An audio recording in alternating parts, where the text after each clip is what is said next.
mummy लु साग टिप्दै हुनुहुन्छ आज साग पनि कस्तो दामी छ भनेदेखि है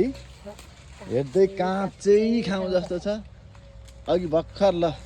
4-5 किलो साग लाने भन्दै हुनुहुन्थ्यो 12 किलो साग लिएर जानुभयो अहिले आउनु दाइहरूले म पाटनदेखि आउनु भएको रहेछ होइन पाटनदेखि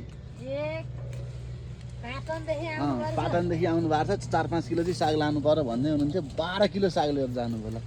हेर्नु त साग कस्तो दामी छ ल अहिले प्रोकाउ लिन जानु भएको छ उहाँहरू अनि